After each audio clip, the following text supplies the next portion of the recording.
while waiting sa client, test lang tayo ng ilaw. So ngayon, meron ako ditong beige na backdrop. Teka, tanggalin natin yung, ayan. So, hindi siya beige. Ano tawag dito? Parang skin tone yung color. Fawn Savage backdrop ata to. Basta, nabili ko sa JG. So, test lang natin yung aking SL300. Para makatipid kayo sa backdrop. Kasi 2,600 ang isang 9 feet.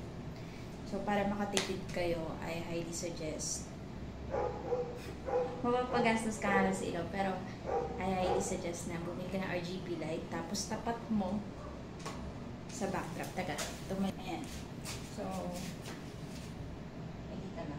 Ito yung Godox SL300R.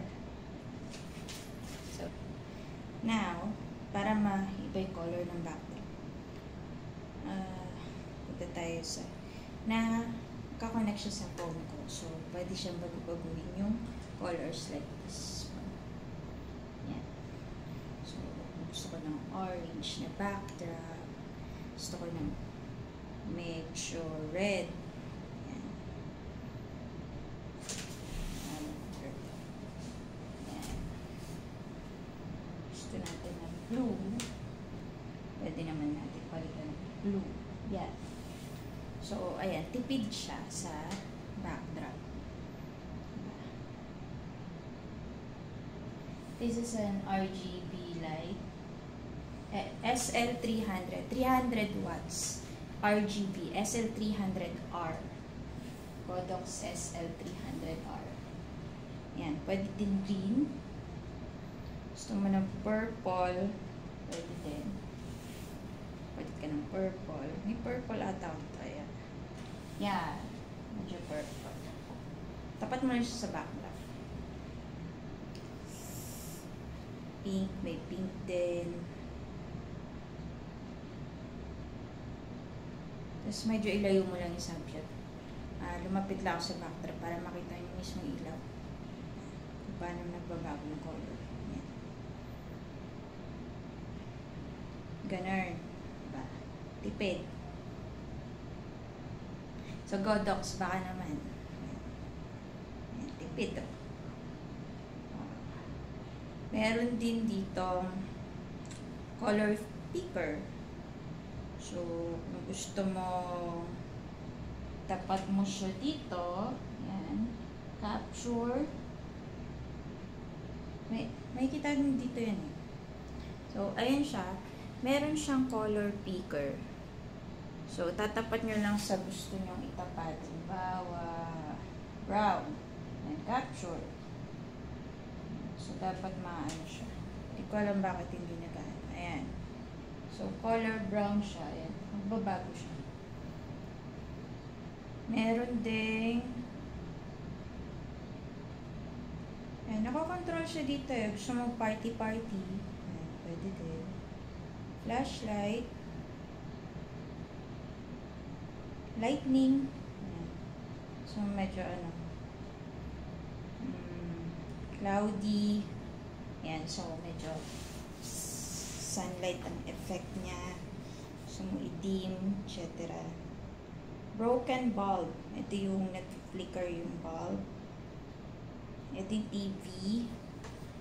Pag nanonood ka ng television. Amen. Candle. So, marami siyang effect eh. Fire. Meron din. Tignan nyo ba yung pagbabago? Yung speed niya, pwede naman. Yan. Ano pa? Fireworks.